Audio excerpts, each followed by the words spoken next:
আসসালামু আলাইকুম ওয়া রাহমাতুল্লাহি ওয়া বারাকাতুহু। নাহমাদুহু ওয়া নুসাল্লি আলা রাসূলিহিল কারীম, আম্মা বা'দ। আউযু বিল্লাহি মিনাশ শাইতানির রাজীম। বিসমিল্লাহির রহমানির রহিম। রব্বি জিদনি ইলমা, রব্বি জিদনি ইলমা, রব্বি ইয়াসসির ওয়া লা তু'আসসির ওয়া তাম্মিম বিল খায়র। রব্বি ইশরাহ লি সাদরি ওয়া ইয়াসসির লি আমরি ওয়াহলুল উকদাতাম মিন লিসানি ইয়াফকাহু কওলি। রব্বি জিদনি ইলমান নাফিআন কামিলান মুশাফফা। দীর্ঘ ১ সপ্তাহ পর আবার আমরা পুনরায় ক্লাসে উপস্থিত হয়েছি। তো আজকে আমরা যে বিষয়টি নিয়ে আলোচনা করব, আমরা ধারাবাহিকভাবে ডিএইচএমএস ৩য় বর্ষের প্র্যাকটিস অফ মেডিসিন নিয়ে আলোচনা করছি। ধারাবাহিকভাবে এই সিলেবাস ধরেই আলোচনা করে যাচ্ছি। তারই ধারাবাহিকতায় আজকে আমরা দুটো মেডিসিন নিয়ে আলোচনা করব। দুটো মেডিসিন, এটা ইউরিনারি সিস্টেমের ডিজিজ, এবং সাথে হোমিওপ্যাথিক মেডিসিন নিয়েও আলোচনা করব। আর আজকে বিশেষ করে একটি শেষের দিকে একটি বোনাস ক্লাস আছে। বোনাস কিছু বিষয় আমি জানাবো, সেটা হচ্ছে যে আলট্রাসোনোগ্রাফির কিছু বিষয় আমি দেখিয়ে দিব। এর আগে পূর্বের ক্লাসে আমি এক্স রে, ইসিজি, ওই X ray, CT scan, MRI সম্পর্কে বলেছি। তো আজকের ক্লাসে ইনশাল্লাহ শেষের দিকে আমি আলট্রাসোনোগ্রাফির উপরে কিছু স্লাইড দেখাবো এবং সেটা বোঝাতে চেষ্টা করব। এটা ইনশাল্লাহ বোনাস হিসেবে আপনারা পাবেন। তো আমার সাথেই থাকেন। স্লাইডে চলে যাই।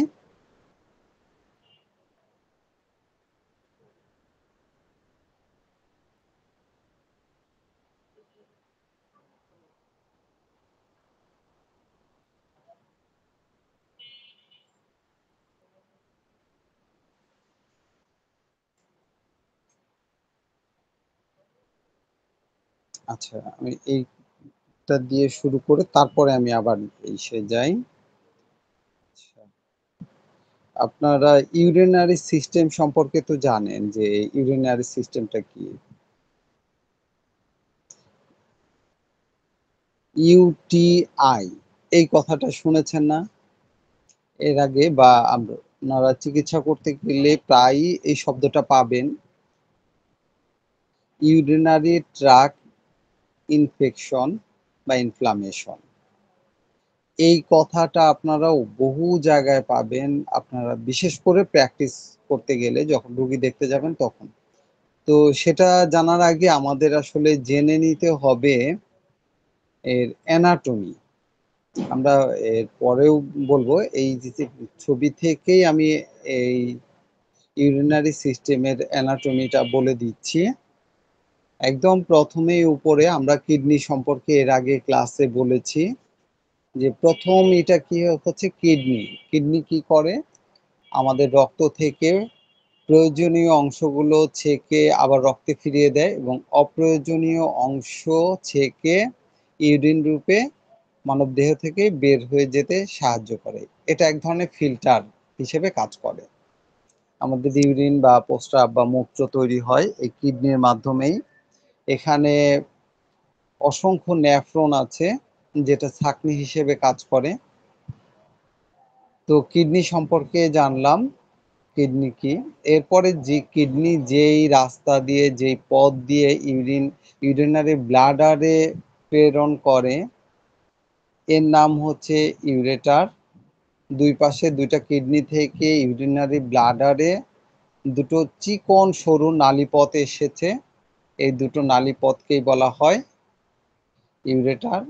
আর যেখানে ইউরিন জমা হয় বা রিজার্ভ ট্যাঙ্কি হিসেবে আমরা ধরে নিতে পারি যে ইউরিন আসলে যদি অনবরত পড়তে থাকে তাহলে তো আমরা কাজকর্ম করতে পারবো না। ইউরিন আসার পর একটা জায়গায় জমা হয়, জমা হওয়ার পর প্রস্রাবের বেগ হলে আমরা বুঝতে পারি, তখন ইউরিন পাস করি বা প্রস্রাব করি। তো যেই জায়গাটা জমা হয় এটা হচ্ছে ইউরিনারি ব্লাডার। আর এরপরে আরেকটা পথ আছে, সেই পথ দিয়ে ইউরিন পাস হয় বা বের হয়ে যায়, সেই পথটিকে বলা হয় ইউরেথ্রা।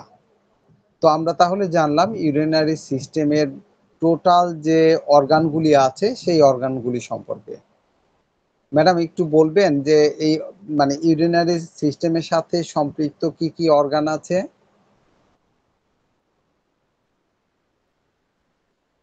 ম্যাডাম একটু বলেন। স্যার, কিডনি থাকে, হ্যাঁ, তারপরে হচ্ছে ইউরেথ্রা থাকে, ইউরেটার, তারপরে ইউরেথ্রা থাকে, আর হ্যাঁ, হচ্ছে ইউরিনারি ইউরেথ্রাইটিস, ইউরিনারি ব্লাডার যেখানে ব্লাডার, এবং পরেরটা হচ্ছে ইউরেথ্রা। ইউরেথ্রা। ইউরেথ্রা। জি, আজকে আমরা ইউরিনারি ব্লাডার এবং ইউরেথ্রার ইনফ্লামেশন বা প্রদাহ নিয়েই আজকে আসলে পড়ব। আমাদের পড়ার আজকে বিষয়টাই হচ্ছে ইউরিনারি ব্লাডার। সেজন্যই আমি অ্যানাটমি সম্পর্কে আগে একটা ধারণা দিয়ে নিলাম, তাহলে সুবিধা হয় বুঝতে, জানতে। যে আজকে আমাদের পড়ার মূল বিষয়টাই হচ্ছে ইউরিনারি ব্লাডার এর প্রদাহ, যাকে সিস্টাইটিস বলে। আমরা পূর্বেই বলেছি যে কোথাও যদি আইটিস থাকে কোনো শব্দের সাথে, তাহলে আমরা জানবো বা বুঝবো যে সেখানে কি আছে, প্রদাহ রয়েছে। তাহলে সিস্টাইটিস বলতে বোঝানো হয় ইউরিনারি ব্লাডার ইনফ্লামেশন। এখানে ইনফেকশন লেখা আছে, ইনফেকশন বা ইনফ্লামেশন বা প্রদাহ। আর আরেকটা এর পরের অংশে এখানে দেখেন সুন্দর করে লাল দিয়ে মার্ক করা রয়েছে নিচে, এটা হচ্ছে ইউরেথ্রা, ইউরেথ্রাইটিস। ইউরেথ্রার যদি প্রদাহ হয় তাহলে সেটাকে বলা হয় ইউরেথ্রাইটিস। তাহলে সিস্টাইটিস কাকে বলে বলেন তো?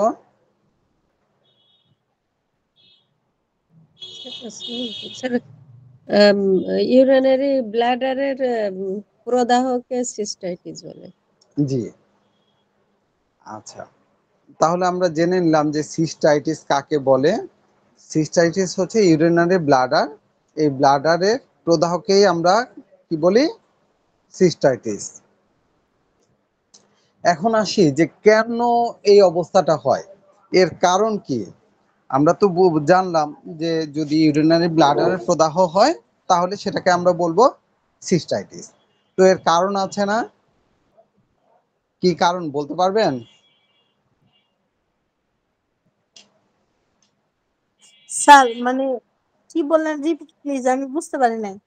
আচ্ছা, সিস্টাইটিসের কারণ, আচ্ছা আমি বলে দিচ্ছি, একটু মনোযোগ দিয়ে শুনেন, পরে আবার আচ্ছা, আমি আমি ধরবো, বলবো। ঠিক আছে? স্যার, আমি ঠিক, বলবো যে এটার মানে কারণ কি হয়ে থাকে। হ্যাঁ বলেন বলেন।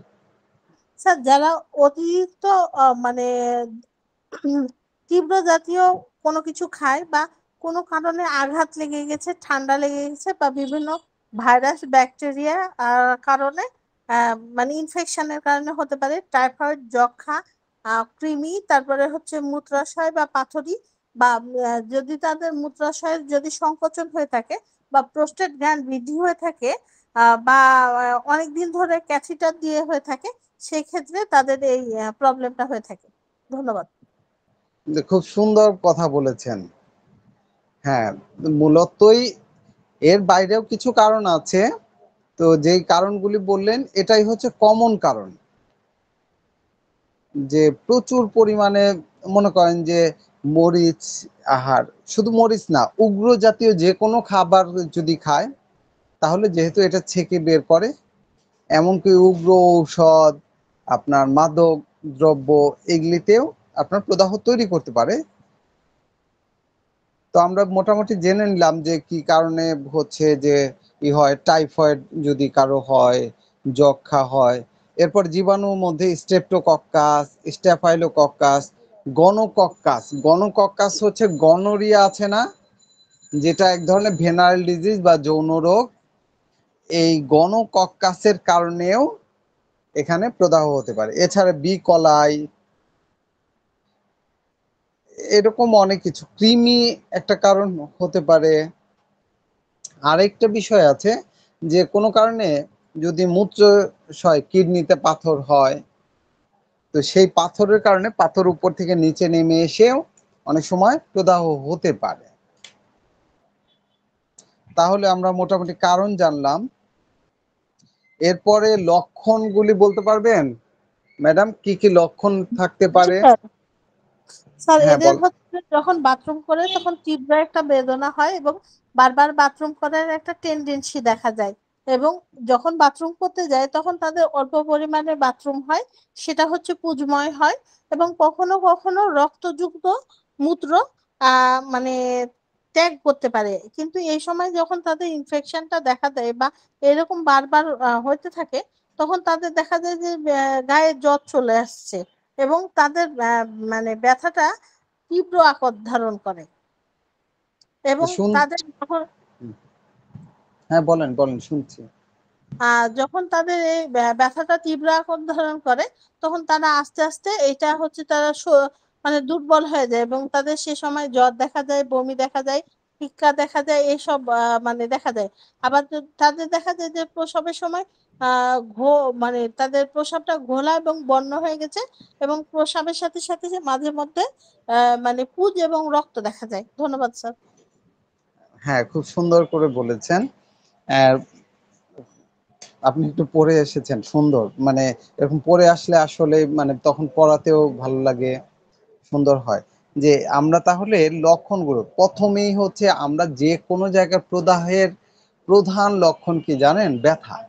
ম্যাক্সিমাম ক্ষেত্রে যে জায়গাগুলিতে প্রদাহ আছে সেখানে আমরা ব্যথা পাবো। তো প্রদাহের নিজস্ব কিছু বৈশিষ্ট্য আছে, যেমন ওই জায়গাটা হচ্ছে স্পর্শকাতর হওয়া, লাল হয়ে যাওয়া, তারপরে চিরিক মারা ব্যথা, তারপরে ওই জায়গাটা ফুলে যাওয়া। যেমন বেলেডোনার যে লক্ষণে আমরা যেরকম পাই, প্রত্যেকটা প্রদাহেই প্রায় কাছাকাছি এরকম কিছু লক্ষণ থাকে। তার মধ্যে একটা অন্যতম লক্ষণই হচ্ছে ব্যথা। ব্যথা থাকতেই হবে, না হলে আমরা প্রদাহ হলে বুঝবই না। আল্লাহ এই সিস্টেমটা দিছে এই জন্যই যে আমরা আক্রান্ত হচ্ছি, আরো খারাপের দিকে যাচ্ছি, যাওয়ার আগেই সতর্ক করার জন্যই এমনটা হয়, যেটা ভাইটাল ফোর্স আমাদেরকে জানিয়ে দেয়। তো অনেক সময় প্রস্রাব হয়, এমনকি প্রস্রাব আটকে যেতে পারে, দেখা যাচ্ছে বন্ধ হয়ে যাচ্ছে, প্রস্রাবের হেমাচুরিয়া, প্রস্রাবের সাথে রক্ত যেতে পারে। এরপরে শ্লেষ্মা এবং পুজের কথা বললেন। এই শ্লেষ্মা এবং পুজ তখনই যায় এটা যে যখন দীর্ঘদিন হয়, অর্থাৎ এটা অ্যাকিউট এবং ক্রনিক দুটো অবস্থা থাকে। অ্যাকিউট অবস্থায় সাধারণত জ্বালা যন্ত্রণা, ব্যথা, প্রস্রাব করতে পারে না, টনটন করে, ওই সেই জায়গা থেকে অন্য জায়গায় ব্যথা স্থানান্তরিত হয়। এই অবস্থাটা দেখা যাচ্ছে যে অ্যাকিউট অবস্থায়। আর ক্রনিক অবস্থায় অনেক সময় ব্যথাটা কিছুটা কমে যেতে পারে, ব্যথা সেই অ্যাকিউট অবস্থার মতো নাও থাকতে পারে, থাকবে কিন্তু ওই রকম না, বা কখনো কখনো সহনীয় মাত্রায় চলে আসে। কিন্তু তার সাথে কি হয়, পুজ হয়, এছাড়া মিউকাস থাকে। আবার একটা জিনিস যে জ্বর থাকতে পারে, অনেক সময় জ্বরের কোনো কারণ খুঁজে পাওয়া যাচ্ছে না, পরে দেখা গেল যে না, সেখানে ইউরিনারি ব্লাডারের প্রদাহ, যার কারণে জ্বর হয়েছে, এরকম অনেক। এরপরে দেখেন এর সাথে আসলে মিল নেই, তারপরেও যেমন বমি ভাব, এটা তো আর ইসের সাথে না, হয়তো ডাইজেস্টিভ সিস্টেমের কথা চিন্তা করব, কিন্তু আসলে সমস্যা হয়েছে ইউরিনারি ব্লাডারে অথবা ইউরেথ্রাতে। এমনটা অনেক সময়ই হয়। এমন অনেক ডিজিজই আছে যেই ডিজিজগুলো আমরা ধারণা করতেছি একটা, কিন্তু টেস্ট করে পাওয়া যাচ্ছে যে সেটা না হয়ে ভিন্ন একটা রোগের কারণেই তো তাহলে বমি, হিক্কা, অনেক সময় শীত লাগতে পারে, এবং রোগী যত দিন যাবে রোগী দুর্বল হতে থাকবে, অনেক বেশি দুর্বল হয়ে যায়। এবার বোঝা গেল যে মানে ঘোলা এবং পুজময় কখন হয়, এটা দ্বিতীয় অবস্থায় বা ক্রনিক অবস্থা। এটার অবশ্য তিনটা ভাগ আছে: ইন্টারস্টিসিয়াল সিস্টাইটিস, পেরিসিস্টাইটিস, প্যারাসিস্টাইটিস, এরকম তিনটা ভাগে ভাগ করা হয়ে থাকে। আচ্ছা, এটা আমরা বুঝতে পারবো কিভাবে? আমরা আসলে তার প্রদাহ আছে কি না আছে, প্যাথোলজিক্যাল টেস্টের মধ্যে আমরা যদি ইউরিন টেস্ট করি, ইউরিন টেস্টেই ধরা পড়বে যে তার প্রদাহ আছে, অনলি একটা যে টেস্টে। অথবা আমরা আরেকটা দেই যে সিবিসি। আসলে সিবিসি প্রত্যেকটা রুগীরই প্রত্যেকটা স্থানেই আসলে সিবিসিটা কমন দিয়ে থাকে। আসলে কোথাও প্রদাহ হলে বা কোনো কিছুই হলে রক্তের মাধ্যমে একটা মানে সংকেত পাওয়া যায় বিধায় সিবিসি টেস্ট করা হয়। পাশাপাশি আপনার যদি এই ইউরিন আরই করা যায় তাহলে এখান থেকে আমরা বুঝতে পারবো। এরপরে কালচার করলে কি জীবাণু তখন বের হয়ে আসবে। প্রাথমিকভাবে শুধু ইউরিন টেস্ট এবং এই ব্লাড টেস্টের মাধ্যমেই বোঝা যায়। এই পীড়ার যদি আমরা ধরি, এছাড়াও আরেকটা জিনিস বোঝা যায় যে যেমন পুরুষের মানে দেখা যাচ্ছে যে ইউরেথ্রার স্থানে মারাত্মক ব্যথা, ফুলা এরকম থাকতে পারে। এবং এমনকি স্ত্রী লোকদের ক্ষেত্রেও দেখা যাচ্ছে যে ইউরেথ্রা, তারপরে ভেজাইনা, এই জায়গাগুলোতে অনেক সময় পরীক্ষা করলেও পাওয়া যাবে এবং ফুলা, ব্যথা, বেদনাও অনুভব হতে পারে, বা ভিতরে সম্পূর্ণ স্পর্শকাতর এবং লাল থাকতে পারে। কিন্তু পুরানো অবস্থায় কিন্তু এমনটা নাও পাওয়া যেতে পারে। এই রুগীর যদি ভাবি ফলের কথা ধরি, যে এই রুগীর অবস্থা কি হতে পারে, যে সেই রুগীটা ভালো হবে না মন্দ হবে, এমনটা যদি ধরি তাহলে কি হবে, এই রুগীর ভাবি ফল মারাত্মক। কিছু কিছু রুগী আছে যারা হয়তো কষ্টে ভুগতেছে কিন্তু মারাত্মক না, কিন্তু এর অবস্থা কিন্তু মারাত্মক। দিন দিন জীর্ণ শীর্ণ হয়ে যেতে পারে, দুর্বল হয়ে যেতে পারে, রক্তে বিষক্রিয়া হতে পারে। এমনকি রুগীর যদি অবস্থা বেশি খারাপ হয় তাহলে রুগী মারা যেতে পারে। তো মারা যদি যায় তাহলে অবস্থা অবশ্যই খারাপ। খুব দ্রুত এই রোগের জন্য চিকিৎসা নিতে হবে এবং সঠিক চিকিৎসা নিয়ে রুগীকে আরোগ্য করলে রুগী তাহলে সুস্থ হবে, ভালো থাকবে। আচ্ছা, এবার আনুষঙ্গিক চিকিৎসা বলতে যে ম্যানেজমেন্টের কথা যদি বলি, তাহলে আমরা কি এই রুগীকে কি কি ম্যানেজমেন্ট দেব? এর প্রথম কথাই হচ্ছে যে এই রুগীকে এই দেখা যাচ্ছে অবস্থা সিরিয়াস হলে সম্পূর্ণ বেড রেস্টে রাখতে হবে।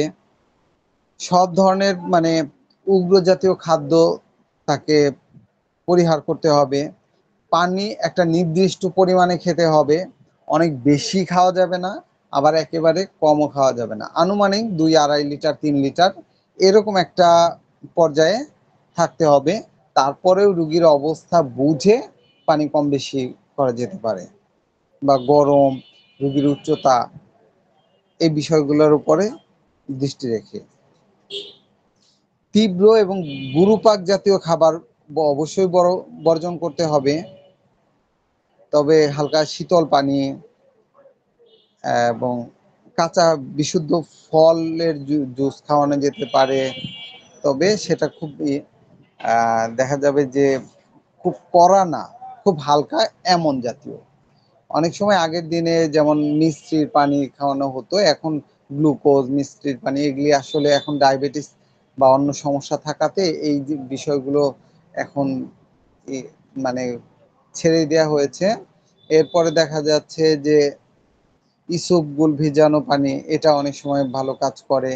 এরপরে ছানার পানি, ডাবের পানি, বা জুস নিজেরা তৈরি করে খুব হালকা করে তৈরি করে, লেবুর শরবত, এটা দেয়া যেতে পারে। এই ধরনের। আর খাবারের মধ্যে সবসময় পুষ্টিকর, সহজপাচ্য, এই শব্দটা মনে রাখবেন। যে খাবারটা খেলে শরীরে পুষ্টি আসবে এবং সহজে হজম হবে, এই ধরনের খাদ্য খেতে দিতে হবে। কখনোই কোনো উগ্র জাতীয় অ্যালার্জিক্যাল খাবার দেয়া যাবে না। এবার যদি মেডিসিনের কথায় আসি, যে আমরা কি মেডিসিন দিব, তাহলে প্রথমেই আসে, একদম প্রথমে যে কেবলই শুরু হয়েছে অস্থিরতা, মৃত্যু ভয়, রুগীর হঠাৎ করেই মারাত্মক খারাপ অবস্থায় চলে গেলে তাহলে অ্যাকোনাইট আমরা দিতে পারি। অ্যাকোনাইট সেক্ষেত্রে খুব ভালো কাজ করে। আর বেলেডোনার কথা আমরা একটা মানে কমনই বললেও আমরা যদিও সব জায়গায় আমরা বেলেডোনা ব্যবহার করি না, দেই না, কিন্তু একটা কথা মনে রাখবেন যে প্রদাহের সাথে বেলেডোনার সম্পর্ক সবচাইতে বেশি। কারণ বেলেডোনার পুরো চরিত্রটাই হচ্ছে একটা জায়গার প্রদাহের যে চরিত্র, বেলেডোনারও ঠিক সেই চরিত্র। সেখানে রেডনেস হবে, লাল হয়ে যাবে, ফুলে যাবে, স্পর্শকাতর হবে, দপদপানি ব্যথা থাকবে। এই লক্ষণগুলো সবই বেলের মধ্যে খুঁজে পাওয়া যায়, যার কারণে বেলেডোনা আসতে পারে। এই মেডিসিনগুলোর শক্তির ক্ষেত্রে ধরেন 6, 30, 200 এরকম দিয়ে শুরু করা যেতে পারে। এরপর একটি চমৎকার মেডিসিন হচ্ছে ক্যান্থারিস। এই ক্ষেত্রে অনেক ভালো এবং এর রেজাল্ট অনেক ভালো একটা মেডিসিন হচ্ছে ক্যান্থারিস। ক্যান্থারিসে হচ্ছে আগুনে পুড়ে ফেললে যেরকম মানে পোড়া জ্বালা থাকে, ক্যান্থারিসে ঠিক একই রকম। এটা স্প্যানিশ ফ্লাই থেকে তৈরি করা এক ধরনের স্প্যানিশ গুবরে পোকা বা এই জাতীয় একটা পোকা থেকে, যেটা গায়ে বা ইয়ে লাগলে সেই জায়গাটা বার্ন হয়, পুড়ে যায়, যার কারণে বার্নের ক্ষেত্রেও ভালো কাজ করে। বিশেষ করে প্রস্রাবে জ্বালা যন্ত্রণার ক্ষেত্রে এই মেডিসিনটা একটা অনন্য মেডিসিন এবং এই মেডিসিন দিয়ে অনেক ভালো রেজাল্ট পাওয়া যেতে পারে। ইকুইজেটাম হাইমেল একটা ভালো মেডিসিন। জেলসিমিয়াম এমন রোগী যে মানে অসুস্থ হওয়ার পর থেকে যে দেখা যায় চুপচাপ পড়ে আছে, মরার মতো পড়ে আছে, তো নড়াচড়া করে না, নড়াচড়া করলে তার বৃদ্ধি। তবে এর সাথে ব্রায়োনিয়ার একটা আছে, ব্রায়োনিয়া কিন্তু চুপচাপ পড়ে থাকে, তার নড়াচড়াতে বৃদ্ধি আছে। জেলসিমিয়ামের রোগীরাও চুপচাপ পড়ে থাকে, তবে একটু পার্থক্য আছে। যেমন ব্রায়োনিয়ার কষা থাকে, জিহ্বাটা সাদা লেপাবৃত, জেলসিমিয়াম কিন্তু ওরকম না। মানে এই লক্ষণগুলো ভেদ করে আমাদের মেডিসিন সিলেকশন করতে হবে। ডালকামারা, এই যে বর্ষাকালীন বর্তমান যে সময়টা, বর্তমান সিজন, এই সিজনে কেউ আক্রান্ত হলে ঠান্ডার কারণে দেখা গেল যে ইউরিনারি ব্লাডারে ইনফ্লামেশন হলো, এই সময় বৃষ্টিতে ভিজে ছিল বা কোনো কারণে, সেই ক্ষেত্রে ডালকামারা খুব ভালো একটা মেডিসিন। এরপরে কোপেভা, কিউবেভা, সারসাপেরিলা, এই মেডিসিনগুলো অনেক বেশি ব্যবহার হয়। সারসাপেরিলা অনেক বেশি ব্যবহার হয়। অনেক সময় এর সাথে যদি দেখা যাচ্ছে যে পোস্টেড গ্ল্যান্ডেরও আক্রান্ত আছে বা ইনফ্লামেশন আছে, তো এই ক্ষেত্রগুলোতে সারসাপেরিলা, নেট্টামিউর মেডিসিনটাও ব্যবহার হয় জ্বালা, কুটকুট করা, তলপেটে ব্যথা। আর নেট্টামিউরের একটা অন্যতম বৈশিষ্ট্য হচ্ছে এটা যেহেতু খাবার লবণ থেকে তৈরি, যার কারণে এই মেডিসিনের রোগীরা লবণ খাবার প্রতি একটা ঝোঁক বা প্রবণতা তাদের মাঝে দেখতে পাওয়া যায়।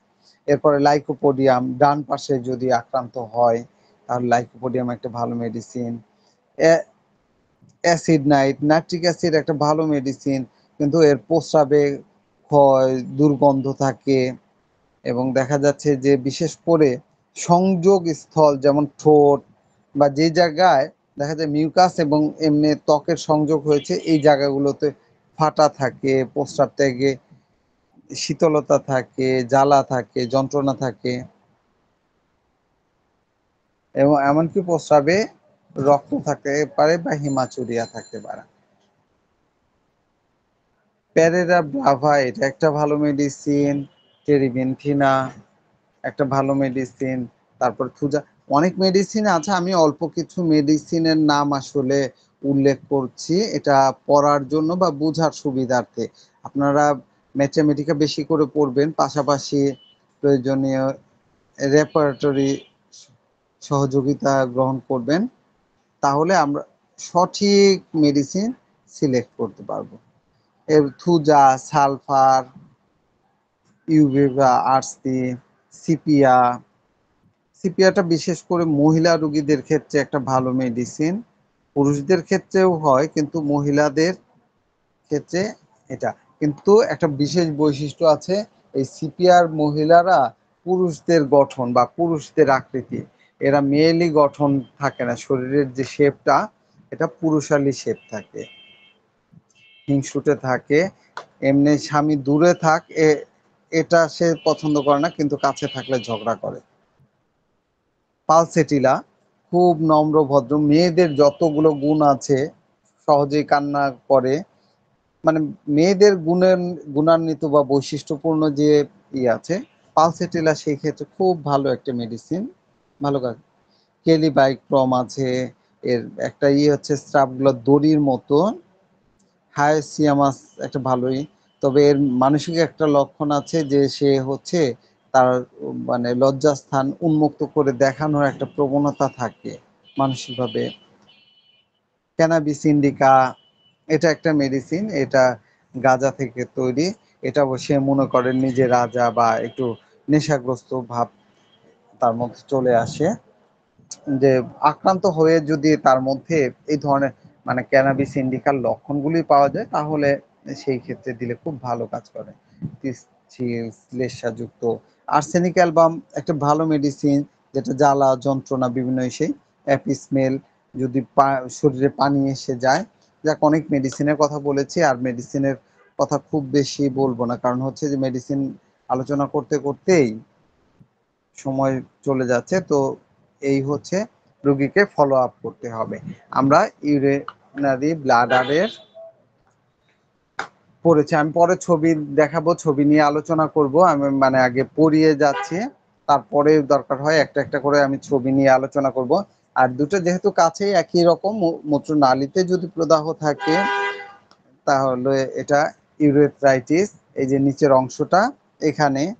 এর কারণগুলো প্রায় কাছাকাছি, গনোরিয়ার আক্রমণ, হয়তো আঘাত পাওয়া বা অন্য কোনো জীবাণুর আক্রমণ, বিভিন্ন কারণেই হতে পারে। আমরা এই পূর্বে এই কারণগুলো বলেছি। লক্ষণগুলা ঠিক একই রকম, কাছাকাছি লক্ষণ, যে দেখা যায় বারবার প্রস্রাব ঠিকভাবে হয় না, জ্বালা যন্ত্রণা থাকে, প্রস্রাব থেমে থেমে হয়, প্রস্রাবে অনেক সময় পুঁজ বের হয়, কখনো তলানি থাকে ইত্যাদি যে লক্ষণগুলি আছে সবগুলোর লক্ষণই এর মধ্যে পাওয়া যেতে পারে। আর এর ভাবি ফলের কথা যদি ধরি, স্বাভাবিক অবস্থায় খুব বেশি না, কিন্তু যদি কঠিন অবস্থা হয় বা মারাত্মক বা প্রমেহজনিত অবস্থা হয় তাহলে এটা জটিলতা সৃষ্টি করতে পারে বা রোগীর অবস্থা অনেক খারাপ অবস্থায় নিয়ে যেতে পারে। সেই জন্য প্রথম অবস্থায় এই রোগীর চিকিৎসা করা উচিত। আর আনুষঙ্গিক অবস্থা একই রকম, আমরা ইউরিনারি ব্লাডারে যেই ব্যবস্থাপনা বা যেই উপদেশগুলো বলেছি, যে বেড রেস্ট, তার গুরুপাক খাবার নিষেধ, পানি বা পানীয় জাতীয় খাবারগুলো, তরল খাবার বেশি করে খাবে, দুগ্ধ বা অল্প মানে সহজ পাচ্য খাবার খাবে। ব্যবহৃত মেডিসিনের মধ্যে একই রকমই আর্নিকা, তারপরে অ্যাকোনাইট, বেল, ক্যান্থারিস, ওই মেডিসিনগুলো কাছাকাছি মেডিসিনের লক্ষণ মিলিয়ে আমরা অ্যাপেস, আর্সেনিক, একই রকম ক্যানাবিস ইন্ডিকা, কোস্টিকাম ইত্যাদি মেডিসিনগুলো আমরা ব্যবহার করতে পারি। এবার আমি আসি, আমি ছবিগুলো নিয়ে এবার আলোচনা করি। আমার এখানে বেশ কিছু ছবি আছে, আমি ছবিগুলোতে যাই, যে আমি একটা একটা করে আলোচনা করতে থাকি। আমার মনে হয় যে তাহলে এখানে দেখেন, এবার আমরা আলোচনা করি। এটা হচ্ছে ইউরিনারি ব্লাডার, এখানে দুটো ব্লাডার দেখানো হয়েছে। একটা হচ্ছে যে স্বাভাবিক অবস্থা যদি থাকে, নর্মাল ব্লাডারটা দেখতে অনেকটা এরকম, যে সেটা দেখতে সুন্দর এবং লালচে ভাবটাও দেখা যাচ্ছে সুন্দরভাবে। নিচে যে একটা অংশ দেখতে পাচ্ছেন এটা কি বলতে পারেন? এটা হচ্ছে পোস্টেড গ্ল্যান্ড। পুরুষদের ক্ষেত্রে এই পোস্টেড গ্ল্যান্ড থাকে, মেয়েদের ক্ষেত্রে থাকে না। এই পোস্টেড গ্ল্যান্ডটা ঠিক ইউরিনারি ব্লাডারের নিচেই অবস্থান করে। এখানে এই যে আমি বড় করে দেখিয়েছি যে জিনিসটা, এটা হচ্ছে পোস্টেড গ্ল্যান্ড। আচ্ছা, এবার প্রদাহিত ইউরেথ্রা কেমন? এই যে এটা ইনফ্লামেশন, প্রদাহ হলে যেমন এই যে লালটা একটু অন্যরকম দেখা যায়, যে এটা চোখে তাকালেই বা দেখলেই আমরা বুঝতে পারবো। আচ্ছা, আমরা তাহলে আরেকটু সামনে যাই। এখানে দেখেন সুন্দর করে দেখানো হয়েছে একটা সুস্থ স্বাভাবিক ইউরিনারি ব্লাডার যদি আমরা কেটে বা সেশন করে, তাহলে দেখা যাবে যে এটা মাইক্রোস্কোপিক ভিউ বা নর্মাল ভিউ, যে এই যে এখানে রক্তনালীগুলো সুন্দর, উপরে মিউকাস দেখা যাচ্ছে, এটা সুন্দর। কিন্তু যখনই প্রদাহ হবে সেখানে এই যে এরকম লাল লাল প্রদাহর অংশগুলো দেখা যাবে। আচ্ছা, এটা নিয়ে আলোচনা করেছি। এখানে মানে কয়েকটা জিনিস আছে, কোথায় কোথায় প্রদাহ হয় সেটা লাল চিহ্ন দিয়ে কিডনির প্রদাহ দেখানো হয়েছে, ইউরেটারের প্রদাহ ওই যে মাঝখানে লাল চিহ্ন দিয়ে ইউরেথ্রার প্রদাহ দেখানো হয়েছে, ইউরিনারি ব্লাডারের প্রদাহ দেখানো হয়েছে, কিন্তু লাল মানে স্পষ্ট করে বোঝা যায় না। আরও এর সাথেই প্রোস্টেট গ্ল্যান্ডের প্রদাহ হয়, এখানে এই যে প্রোস্টেট গ্ল্যান্ডের প্রদাহটা দেখানো হয়েছে ছেলেদের ক্ষেত্রে। আর মেয়েদের ক্ষেত্রে দেখা যাচ্ছে যে এই যে এখানে এই দেখানো হয়েছে যে ইউরেথ্রাতে ইনফ্লামেশন হয়। আচ্ছা, আমরা আরেকটু সামনে যাই। এখানেও একটা সুস্থ স্বাভাবিক কেউবি মানে kidney, urinary bladder, urethra, urinary সিস্টেমের অংশই। এখানে একটা বাম পাশেরটা আমাদের হাতের বাম পাশেরটা সুস্থ আর ডান পাশেরটা অসুস্থ বা প্রদাহযুক্ত।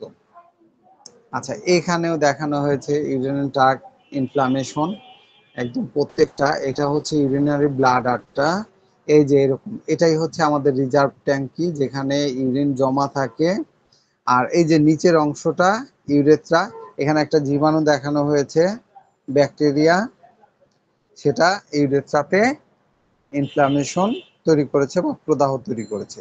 প্রদাহ তৈরি করে কিভাবে আসে এখানে তা দেখানো হয়েছে। প্রথমে কিডনিতে আছে, কিডনি থেকে ইউরেটার, ইউরেটার হয়ে ইউরিনারি ব্লাডার, তারপরে ইউরেথ্রা, এভাবে পুরো ইউরিনারি সিস্টেমটাই প্রদাহিত অবস্থায় আছে এখানে, সেটাই বোঝানো হয়েছে।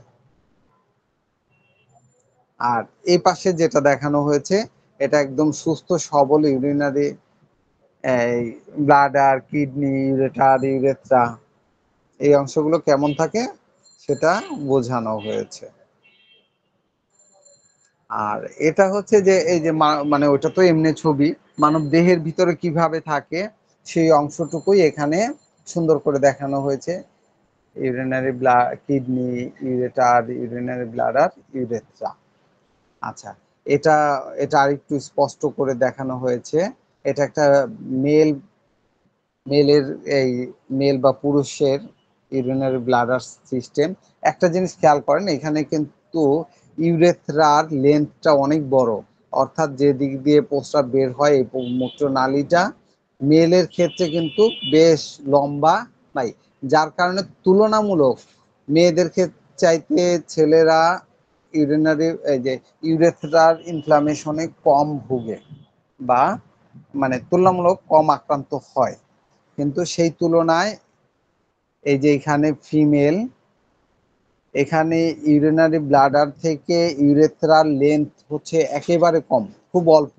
এই যে দেখতে পাচ্ছেন, অল্প হওয়াতে এখানে অল্প কারণেই বিভিন্ন কারণে অনেক সময় ভ্যাজাইনাতে কোনো ইনফ্লামেশন হওয়াতে বা কোনো জীবাণুর সংস্পর্শে আসাতে অনেক সময়ই ইউরিনারি ট্র্যাক্ট আক্রান্ত হয় এবং ইনফ্লামেশন বা প্রদাহ তৈরি করে। এটা সেই জন্যেই মেল এবং ফিমেল সেই তুলনায় তুলনামূলকভাবে মেল পেশেন্টরা আক্রান্ত হয় কম, এই লেন্থ কম বেশি থাকার কারণে। আচ্ছা, এখানে দেখানো হয়েছে এই যে ইউরিনারি ব্লাডার, ইউরিনারি ব্লাডারের উপরে আরো দুটো জিনিস সুন্দর করে দেখানো হয়েছে। এটা একটা ফিমেল পেশেন্টের চিত্র। উপরে যেটা গোল দেখা যাচ্ছে এটা হচ্ছে ইউটেরাস বা জরায়ু, এবং দুই পাশে যে পাইপের মতো এটা ফ্যালোপিয়ান টিউব, এবং সাদা যে অংশ দেখা যাচ্ছে এটা হচ্ছে ওভারি, লেফট ওভারি এবং রাইট ওভারি। এটা রাইট ওভারি, মানে আমাদের বাম পাশে যেটা রুগীর রাইট ওভারি, এবং আমাদের ডান পাশে এটা রুগীর লেফট ওভারি। নিচে ইউরিনারি ব্লাডার, একদম শেষে ইউরেথ্রা। এখানে ওই কাটা অংশ বা কাটা ছবিটা দেখানো হয়েছে। এটা একটা হাতে আঁকা ছবি, একই জিনিস কিন্তু হাতে আঁকানো হয়েছে। আচ্ছা, জীবাণুগুলা কিভাবে আক্রমণ করে বা জীবাণুগুলার এখানে তারই একটা চিত্র তুলে ধরা হয়েছে, যে জীবাণুগুলোকে দেখানো হয়েছে যে এই জায়গায় ইউরিনারি ব্লাডারে সে আক্রমণ করে, কিডনিতে আক্রমণ করে এবং রোগ জীবাণু তৈরি করে। এখানে অবশ্য মানে এই পার্শ্ব থেকে দেখানো হয়েছে যে ইউরিনারি ব্লাডার থেকে ইউরেথ্রা পর্যন্ত মেল পেশেন্টের ক্ষেত্রে দূরত্ব অনেক বেশি, আর যার কারণে তুলনামূলক আক্রমণ কমে, যে আমি যে কথাটা বারবার বলছি। এবং ফিমেলের ক্ষেত্রে এই ইউরেথ্রার লেন্থ বা হচ্ছে অনেক কম, যার কারণে তার যোনিপথে যে কোনো ধরনের সমস্যা যদি অপরিষ্কার ও অপরিচ্ছন্ন থাকে তাহলেই তারা আক্রান্ত হওয়ার সম্ভাবনা অনেক বেশি থাকে।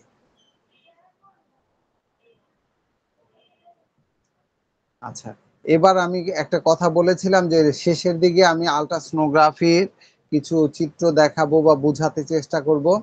এটা হচ্ছে কিডনির ছবি। আল্ট্রাসোনোগ্রাফিতে আমরা কিডনি কিভাবে দেখি, এখানে দেখেন কিডনিটা কিভাবে আছে, উপরে নিচে, কিন্তু আল্ট্রাসোনোগ্রাফিতে এভাবে ছবি আসে না। এই দেখেন এটা কিডনি, এটা কাটা অবস্থায় কিডনি। আল্ট্রাসোনোগ্রাফিতেও কিডনি কাটা অবস্থায় আসে, কিন্তু সেটা আসে এই যে এরকম, এই যে দেখতে পাচ্ছেন, এটা হচ্ছে যে একটু আড়াআড়ি ভাবে এই যে মাঝখানের অংশটা হচ্ছে কিডনি। এই যে এখানে যে অংশটা দেখা যাচ্ছে এটা হচ্ছে কিডনি। কিডনির এই যে লেন্থ মাপা হয়েছে, স্টার চিহ্ন দিয়ে আরেকটা স্টার দেয়া আছে, এটা হচ্ছে যে এর একটা আর পুরো অংশটাই এই যে এখান থেকে যে লম্বা অংশটা দেখতে পাচ্ছেন এই মাথা থেকে পুরোটাই হচ্ছে কিডনি। কিডনির বিভিন্ন অংশ স্টোন হলে সেখানে চকচকে সাদা শ্যাডো পড়ে, যে জায়গাতেই সমস্যা হবে সেখানে চকচকে সাদা হবে। বাকি জায়গাগুলো, যে জায়গাগুলো ফাঁকা বা খোলা সেখানেও সাদা হবে, যেখানে ইউরিন থাকবে পানি থাকবে সেখানে। আর পাথর থাকলে সেই চকচকটা আরো বেশি চকচকে মনে হয়।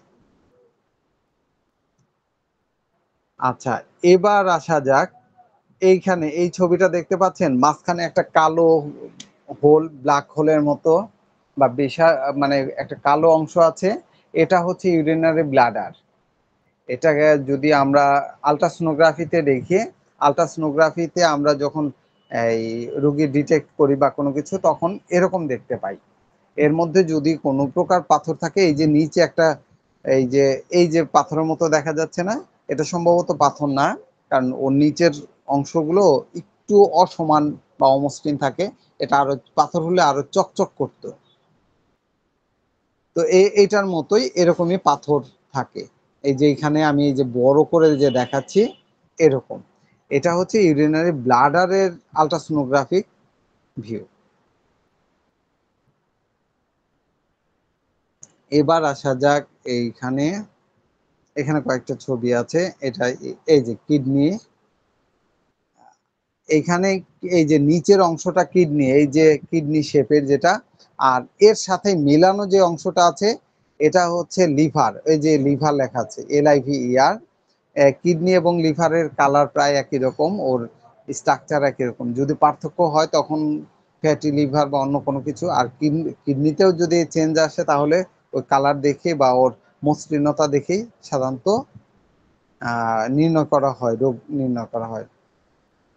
এটা হচ্ছে মেডুলার, এই যেখানে লেখা আছে মাপ নেওয়া হয়েছে কর্টেক্স মেডুলা।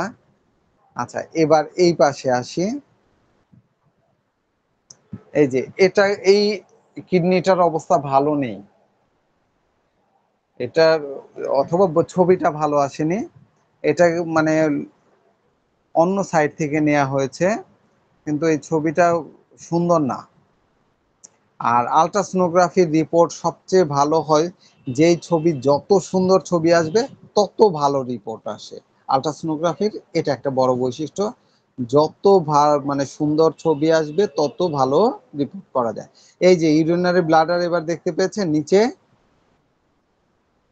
এই যে এই পুরো অংশটাই ইউরিন। ইউরিন এখানে হচ্ছে খুব ডার্ক বা কালো দেখায়, কালো অংশটাই। আর যদি ওটা এমটি থাকে বা কোনো ইউরিন না থাকে তাহলে ওই যে উপরের যে অবস্থাটা এইরকম দেখাবে, বা ওটা চেপে যায়, এত বড় থাকে না, তখন ছোট হয়ে আসে। আচ্ছা, এই যে এখানে শেপটা, এটাও ইউরিনারি ব্লাডার। বিভিন্ন অ্যাঙ্গেলে ধরলে বিভিন্ন ত্রিকোণ আকৃতি, মানে চতুর্ভুজ আকৃতি, বিভিন্ন ধরনের আকৃতি আসে। আর এই যে এখানে যখন ইউরিন থাকে না তখন এরকম করে দেখা যায় ছোট করে। এই যে এখানে কিডনি দেখা যাচ্ছে, এই যে কিডনি থেকে নিচ দিকে ছায়া পড়েছে না, কখনো কখনো এমনি ছায়া পড়ে অথবা মেশিনের ত্রুটির জন্য ছায়া পড়ে, আর কখনো এই ছায়াগুলো পড়ে হচ্ছে ওইখানে স্টোন থাকলে তো সেটা উপরে ওইরকম চকচক করে আর নিচে এরকম একটা ছায়া দেখা যায়। স্টোন নির্ণয় করতে হলে অনেক সময় এরকম দেখা যায় বা দেখতে পাওয়া যায়। এই যে এটা একটা,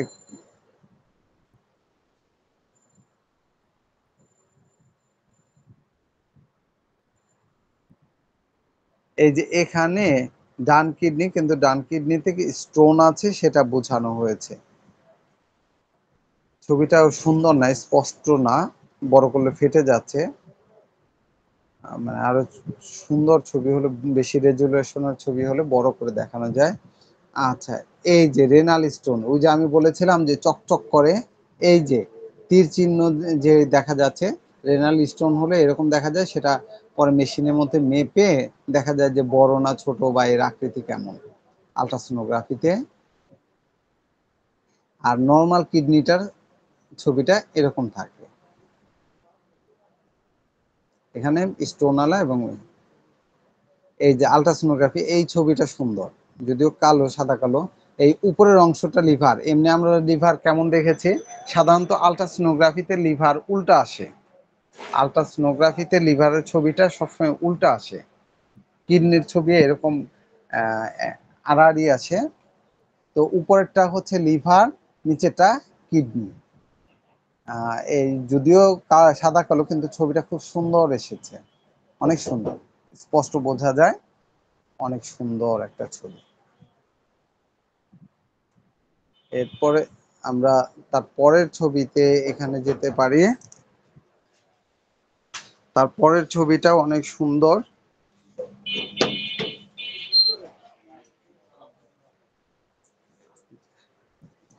আচ্ছা, তার পরের ছবিটা দেখলেও আপনারা দেখতে পাবেন বা বুঝতে পারবেন। আচ্ছা, তারপরে আমি পরের ছবিতে চলে যাচ্ছি। এই যে এখানে বোঝানো হয়েছে, এটা আর্টিফিশিয়াল কালার করা হয়েছে লাল, কিন্তু এটা হচ্ছে যে কিডনির ছবি এবং ইউরিনারি ব্লাডার বোঝানো, ইনফ্লামেশন বোঝানোর জন্য এরকম দেওয়া হয়েছে, কিন্তু আলট্রাসোনোগ্রাফিতে এরকম দেখা যায় না। এটা আর্টিফিশিয়াল একটি কালার করা হয়েছে। এই যে ওটা বোঝানোর জন্য এই যে এখানে প্রত্যেকটায় আর্টিফিশিয়াল কালার করে বোঝানো হয়েছে। আচ্ছা, এই যে আলট্রাসোনোগ্রাফি কিভাবে করা হয়, রোগীকে এভাবে শুয়ে আলট্রাসোনোগ্রাফি প্রুফ ধরে তারপরে, দেখতে পাচ্ছেন এই ছবিটা, এভাবেই আলট্রাসোনোগ্রাফি করা হয়। আচ্ছা, আমি তারপরের ছবি, তারপরের স্লাইডে চলে যাচ্ছি। এই যে এখানেও আছে যে আলট্রাসোনোগ্রাফিতে কিভাবে কম্পিউটারের স্ক্রিনে ছবিগুলো আসে, সেই ছবিগুলো দেখা যাচ্ছে। এখানে একটা ছবি আছে, এটা ভিতর ছবি, কিন্তু এটা হচ্ছে 3D ছবিগুলা এরকম আসে রঙিন। এটা অরিজিনাল ছবি, কিন্তু এটা 3D ছবি। আচ্ছা, এটা হচ্ছে কালার ডপলাক্স। যদি ব্লাড ভেসেলে কোথাও কোনো সমস্যা থাকে, অনেক সময় কালার ডপলার করা হয়। কালার ডপলারের ছবিগুলো এরকম, মানে ব্লাড ভেসেল যেগুলো আছে, আর্টারি ভেইন, দেখেন লাল এবং নীল আছে। নীলগুলা হচ্ছে ভেইনের কালার, আর লাল টকটকে এটা হচ্ছে আর্টারির কালার। অনেক সময় রোগ নির্ণয়ে এই এটা খুব বড় ধরনের কাজে আসে। আচ্ছা, এটা অনেকগুলো ছবি একাত্র করা আছে, এই ছবিগুলোও দেখতে পাবেন। এখানে কিডনি আছে, লিভার আছে, ইউরিনারি ব্লাডার আছে, অনেকগুলো ছবি একত্রে করা আছে, এবং এটা তির্যক বা ত্রিকোণ আকৃতিতে এই ছবিগুলো আসে। আচ্ছা, ইউরিনারি ব্লাডের রিলেটটা। আচ্ছা, এবার তাহলে আমি করে দিতে পারি। কারো কোনো প্রশ্ন আছে? প্রশ্ন থাকলে প্রশ্ন করতে পারেন, না হলে আমি আস্তে আস্তে ক্লাস শেষ করে দিব।